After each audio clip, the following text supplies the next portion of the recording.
What's up, guys? Welcome back to the Alpha Girl Confidence Podcast. I'm your host, Shay Haddo. And on today's episode, I sat down with one of our favorite guests, Erica Suter. So a couple weeks ago, or maybe it was only a week ago, Erica posted an incredible article that I wanted to dive deeper into around ACL injuries in female athletes, around what we can actually do to be empowered about this and to do something about it to decrease the risk of injury. So in this episode, we dove deep into 4 actionable steps, including physical literacy, doing year-round strength, load management, and then nutrition recovery and sleep. So make sure you check out this episode. If you're a parent, you're going to get a lot out of this, especially around the load management and how you can better help your daughter to, take some time off to not only improve her physical well-being, but also her mental well-being. And then if you're an athlete listening, you're going to get a lot out of this so that you can learn how to strength train year-round, how to develop better movement skills, just to be a better athlete and to develop better movement patterns into your life beyond just being an athlete. So I hope you enjoy this episode. Make sure that you check it out, take some notes, and we will link the article below. So after you check out the episode, all of those resources will be there for you. All right, enjoy the episode. Erica, what's up? Welcome back to the podcast. I don't know how many times it's been, maybe like 4 or 5, but super excited for this conversation because when you posted that article to my Facebook group, I think it was last week, about ACL risk and how we're, blaming all the wrong things and not really taking personal responsibility. After I read it, I was like, all right, let's go deeper on this on the podcast. So I'm looking forward to it. And thanks for coming back on.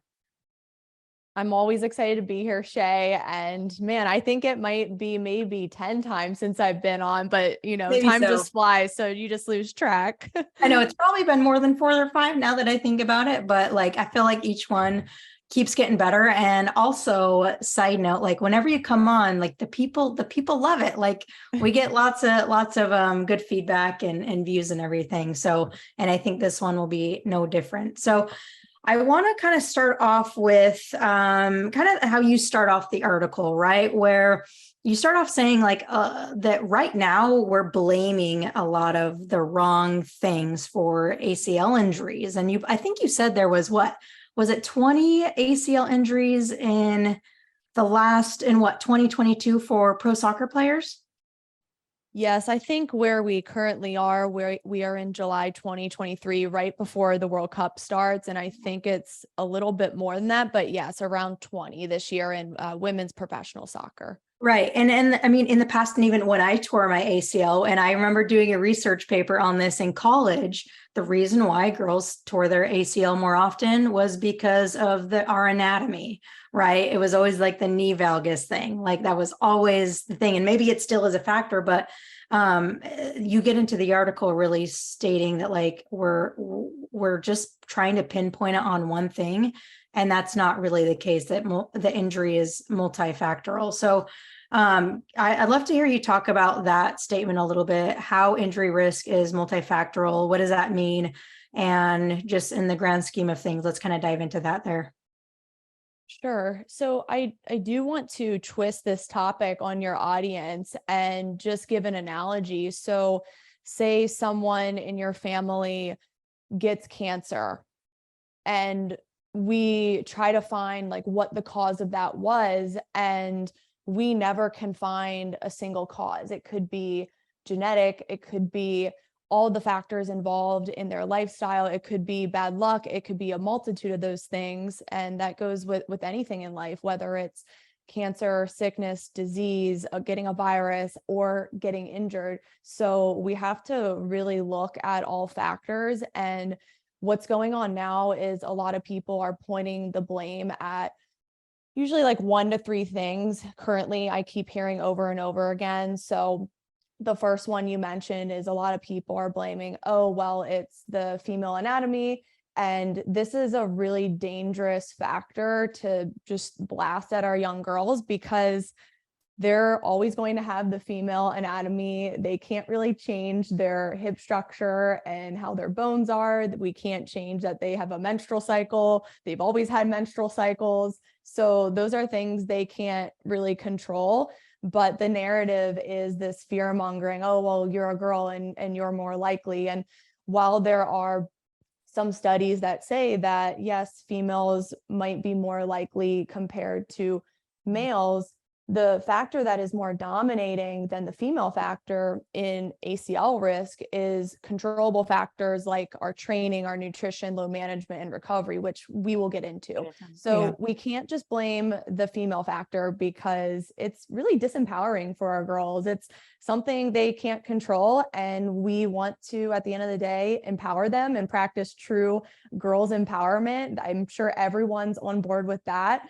And then the second factor I hear a lot of is, well, there's not enough resources in the women's game. And I get sent articles from my friends all the time who are not in the industry. I just got an article texted to me the other day about why women's players are tearing their ACLs. And the one reason the article said it was happening was because of a lack of resources in the women's game.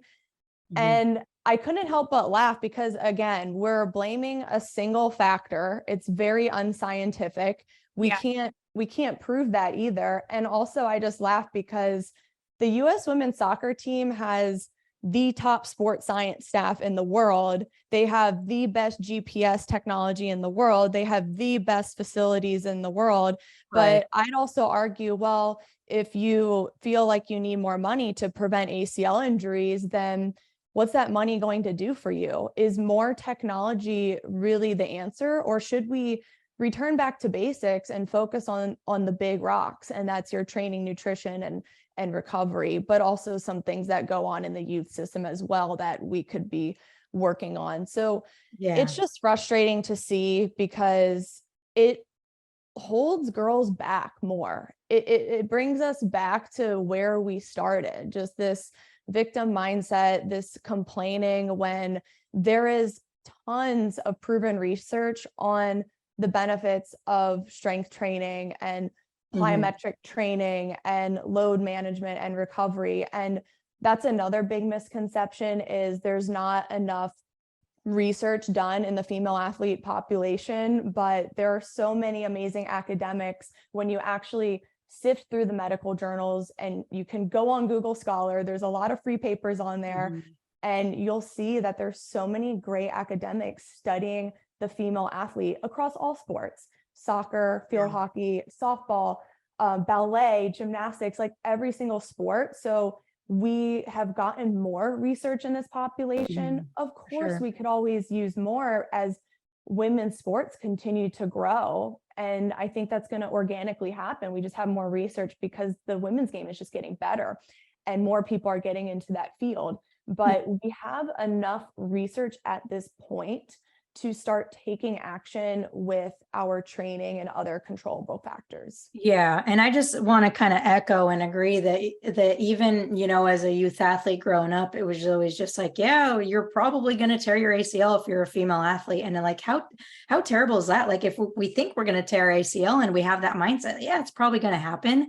And so it really is really disempowering. And it's like it was something that you almost thought you had no control over. You could maybe strength train a little bit, but still, even if you did that, you were still probably going to tear your ACL. And it was and still is very disempowering and like just not, taking that personal responsibility. And so I love this article for the reason, and we'll get into the specifics, the actionable items and controllables. But I think that's one of the biggest take homes that I want people to get from this is that, like it's not linear. It's not that just one thing causes the other thing. It's like the relationship between all of the factors is what causes it. And so it's time to kind of, number one, take back the power. And we'll talk about how you can do that. But number two, realize that it's never just one single cause to, any injury or any sickness, like you said, whether it's an injury or a sickness or a cancer or whatever it is, like there's always so many factors and can't just be boiled down to one thing. So with that being said, I know you have, I think it was 4 things in that article that you talked about, kind of those actionable steps. So let's dive into the first one, which is physical literacy. So this is obviously a big one. I mean, they're all big ones. But talk a little bit about what physical literacy is, and what parents and both athletes can do to improve this, to, take action on it. This is a really important one because we are starting to see in the past decade the result of the early specialization model, the year-round travel soccer model for the younger ages. And when we look at how the ACL injuries have increased in the past decade, we can look at this, okay, well, this seems like a common denominator is that introduction of early specialization. And it's so interesting because even though we've had more access to GPS sensors, there's actually more young girls getting into performance facilities and actually getting into the gym more than in the 90s. We didn't really have strength coaches in the 90s, but what's going on here? Oh, okay, well, maybe we should consider early specialization and its dangers. So again, this is another factor where there is a wealth of research behind it, and why early specialization is very dangerous for any female athlete younger than age 12, age 11.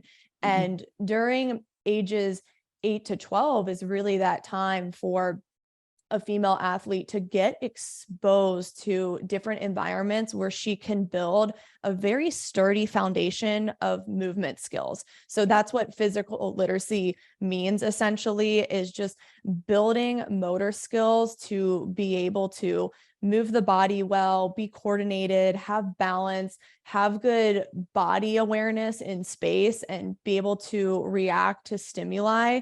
And that's really what's transferable to soccer and to our sports, is being able to react quickly.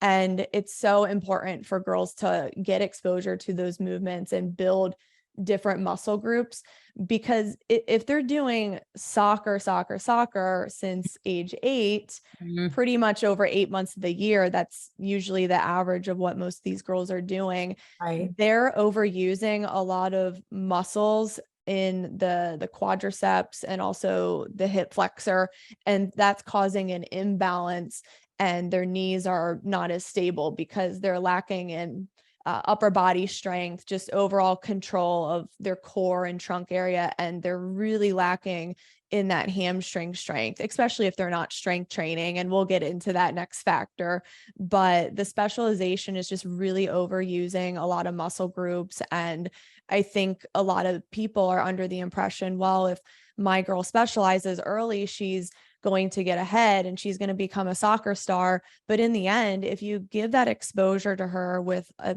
bunch of different a variety of environments, and you build all muscle groups in the body, including the upper body, she's going to be a well-rounded athlete, so that later in high school and in college, she can have a healthy career, but she'll also improve her performance as well.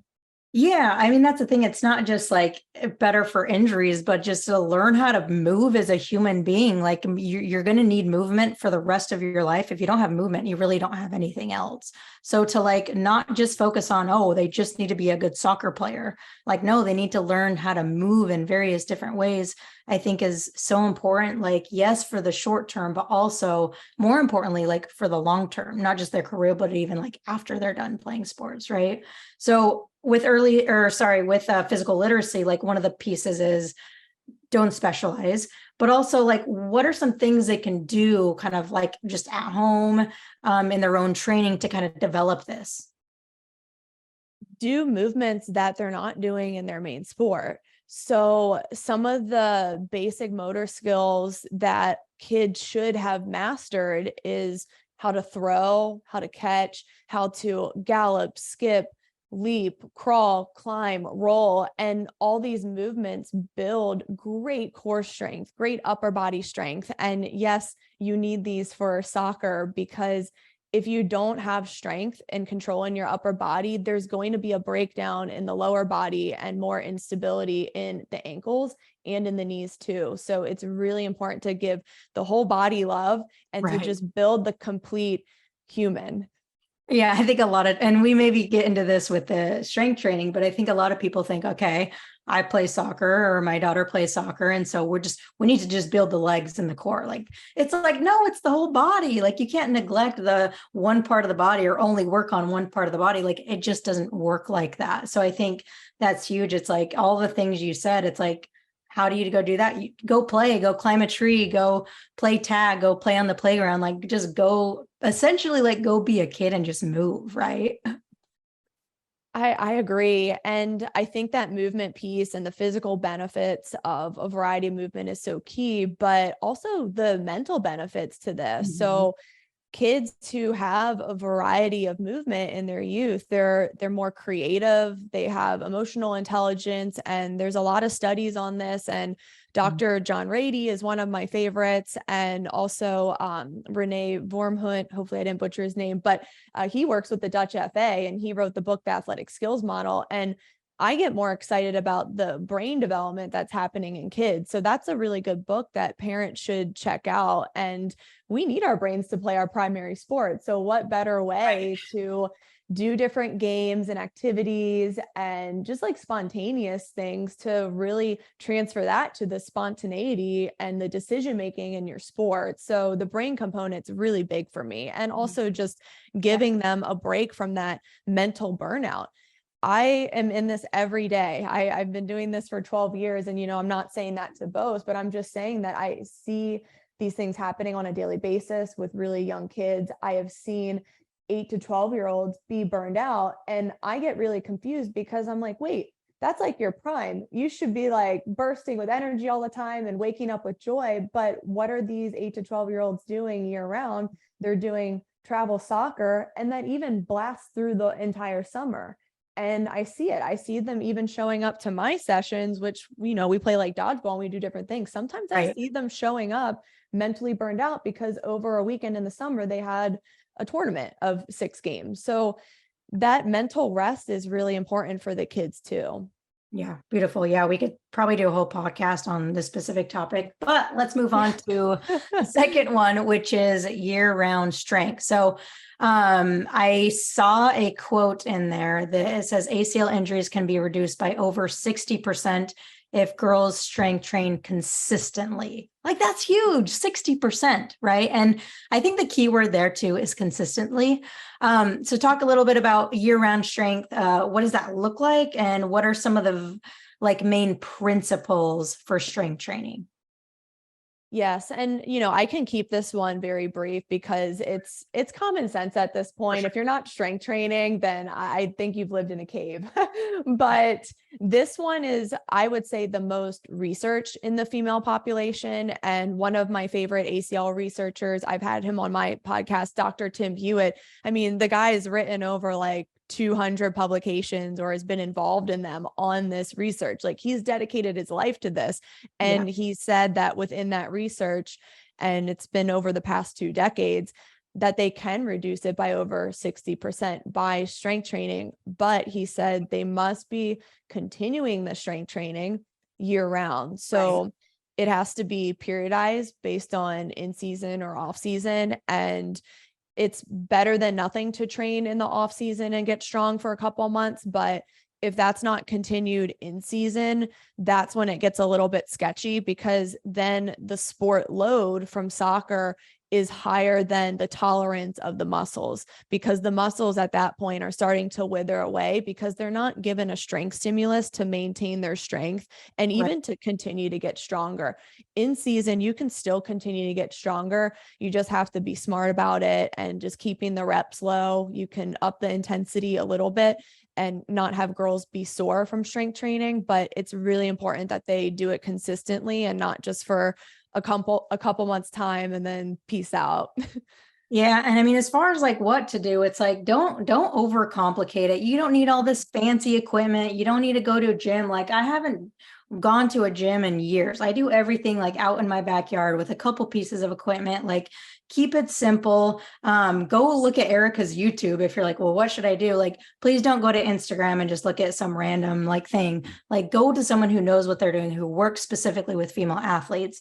And Erica, all your stuff, it's like just basic human movements. Like we're not overcomplicating it. And we're not just working the quads and the hamstrings and the calves. It's like, it's all of it. It's all like one system.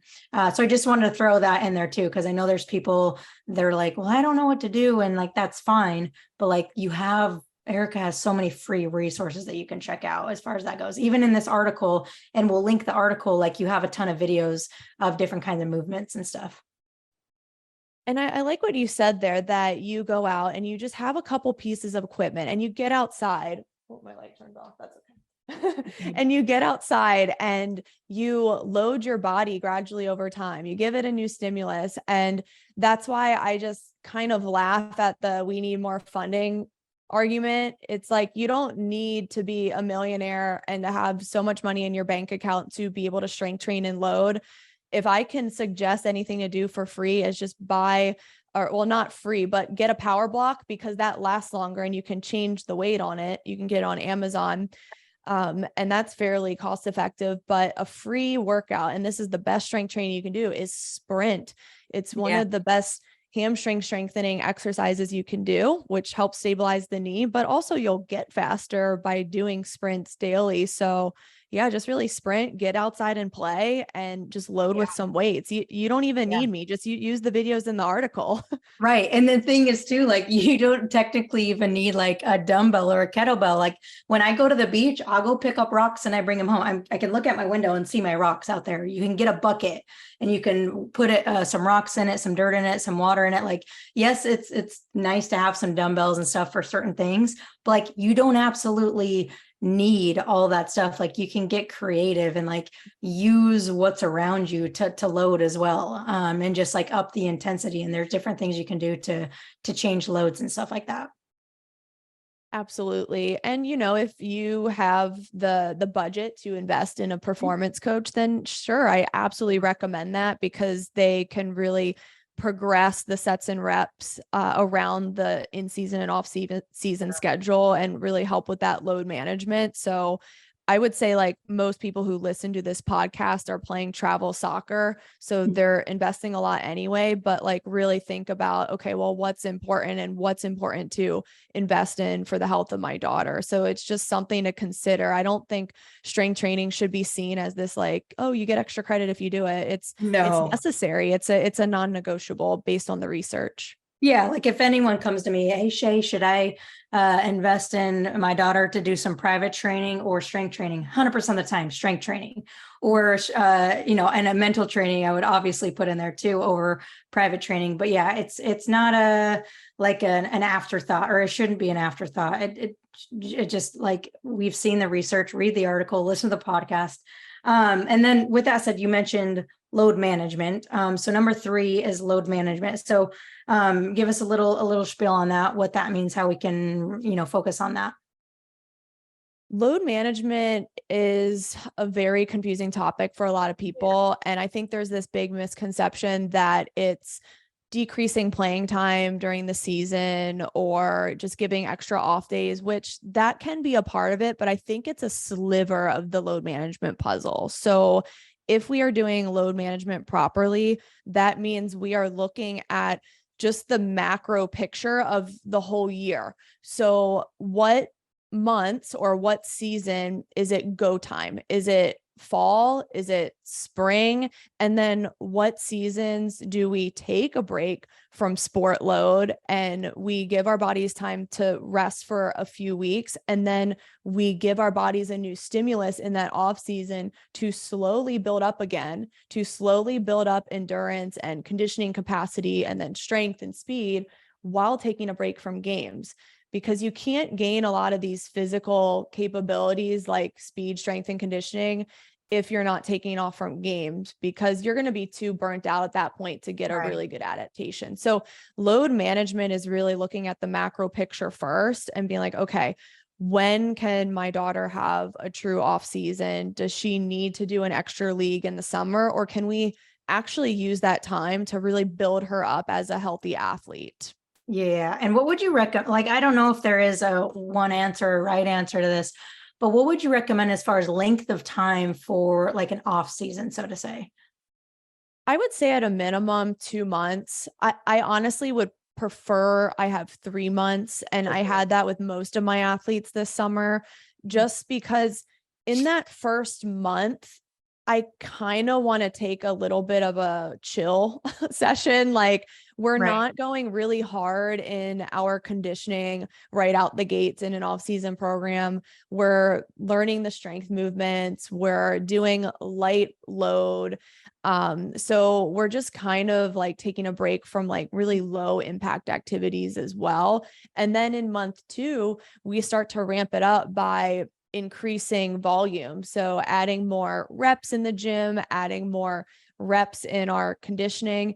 And then in month 3, after we've built that capacity, we start to make it more sport specific the closer we get to preseason. So right now, my athletes are like 2 weeks out from preseason, and we're doing the hardest conditioning possible. We're doing shuttle runs, heavy change of direction, and very short rest in our conditioning drills. And we're also very speed and power focused at the moment.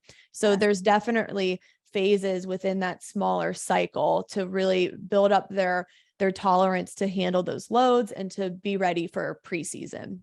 And I'm thinking like, there's probably not very many people out there that take in the youth game that take 2 to 3 months off. And I'm thinking, okay, if I'm a parent right now, what am I thinking? I'm thinking, how am I supposed to take 2 to 3 months off when the coach has practices or tournaments, or we got camps? Like a lot of my girls are doing camps and stuff like that. And so, I mean, how much of it is even in the parents' control when they think, hey, the coach is doing this? And so I think it's not necessarily it's all the parents or it's all the coaches. I think it's both that need to be aware and change. But yeah, I guess just from the role of a parent, like what advice would you give them to like maybe get some of that time back, even when perhaps there is some stuff scheduled over the summer or winter?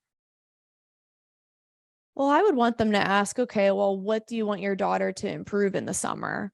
So if it's speed, then we can't get the best speed adaptation we want if a girl is showing up to speed training tired. For sure. And I tell my own athletes, if you have a Sunday game from a summer league, don't you dare show up to my Monday speed session, because you're not going to get anything out of it, because a speed session requires max output and max exertion on every single sprint that we do. So it's really important to be as fresh as possible for those sessions. If you can kind of work your schedule around that, if that's your goal. It's okay to strength train like during all this, but the sets and reps again would have to be like very carefully planned. So I know it's hard, but I think people just need to come back to, okay, well, what physical qualities do I really want to improve, and what am I willing to give up in my schedule to be able to accomplish that? Yeah. I mean, the simple question is like, what's going to be the best decision for my daughter? Right. And then go from there. So yeah, I know that's a hard thing for a lot of parents, because I think a lot of them understand that it's good for them to take breaks. But then it's like the coach, it's not necessarily like conducive to that. And then the other thing too, is like, in my opinion, summer and winter, it should be one of the top priorities should be fun, relaxation, vacation. Like it doesn't always have to be, we always need to be getting better at something. Like, can we just like enjoy life at the same time? You know what I mean? So that's important too, obviously. And then the last one is, there's a couple things here, but it's really like the nutrition, the sleep, recovery, menstrual cycle. So I know there's a lot we can get into here, but let's just go kind of like, 10,000 foot overview on these and why they matter for, ACL prevention. The nutrition one is one that's really frustrating to see, because a lot of female athletes get it wrong because they're highly deficient in protein and omega-3 fatty acids. Okay. And these two are critical for muscle recovery and also building muscle strength. So protein is big on that. And a lot of girls are getting, like 10 to 15 grams per meal, when most people are recommending, hey, you should be getting at minimum 20 grams a meal, if not bumping that up to 30 grams a meal, to really speed up your recovery and make sure your muscles are building and they're not in chronic soreness all the time. So that protein part is really key. And then the omega-3s are really critical for just normal menstrual cycle function. And this is another uncontrollable factor that a lot of people are blaming on ACL injuries. And sure. it's like, well, females have always had menstrual cycles. That's not going to change. So our best bet is to make sure we have healthy menstrual cycles and we have healthy hormonal balance, and we don't have too much estrogen or too much testosterone and not enough progesterone. That's usually PCOS. A lot of young teenage girls suffer from that because they're too dominant in estrogen. That can lead to things like fatigue or just decreased recovery or sleep issues or missed periods or weight gain, in the sense of like not muscle, but just excess fat and water retention, which is not good for our female athletes, because not only is that going to hinder performance, but mentally that's going to get to them. Yeah, totally. So the omega-3 fatty acids are amazing for that, usually that week before the period starts, when you start to feel a little bit off and you might have extra fatigue or maybe some bloating and pain, which by the way is not normal. But if you're getting omega-3s, you're actually reducing the inflammatory response in the body, and you're able to feel a lot better during that time. And that's usually the luteal phase going into the menstrual phase in female athletes. So that's our best bet, is making sure we're getting good protein and omega-3s. And if we're nailing those two down first, then a lot of female athletes are going to find that they feel a lot better. They feel that their menstrual cycle is just more regular, and they don't have these negative symptoms that come with it that can increase injury risk. Okay, beautiful. And then like touch a little bit on the most important recovery tool, which is sleep, and then any other recovery there that's important. Well, there's a reason it's called beauty sleep. And yeah, I mean, what sleep does is it just heals your body. And what more beautiful thing than that? So during sleep, our muscles heal. So all of the micro injuries we got during training that day or during a game that day, we repair all those injuries during sleep. And then we also allow our brain to heal and to clean itself as well. And we need that for performance, because we have to make decisions. We have to have energy and focus. So sleep is my number one for recovery, alongside with nutrition. So that's like the base of the recovery pyramid. And then the rest is like, like cold therapy and all that, but you got to get your sleep and nutrition down, because sleep deprivation increases ACL risk. There's a lot of studies on that as well. And then just a lack of fueling and good muscle recovery through protein also can increase the risk of injury. Yeah, I mean, sleep too. It's like there's been so many studies done just with like students, and one group gets sleep, one group doesn't, and how differently they perform on a test. And just like, even with like, I'm working with a girl who we're really focusing on motivation, and it's like the number one thing getting in the way of the motivation is her energy, is her sleep. And so if you don't have sleep, like you can't perform and function as a human being, let alone an athlete who's, putting all this load on their body. So sleep, beauty, get your beauty sleep. So Erica, is there anything else that we didn't really touch on in the article or outside of the article that's relevant for this that you want to share?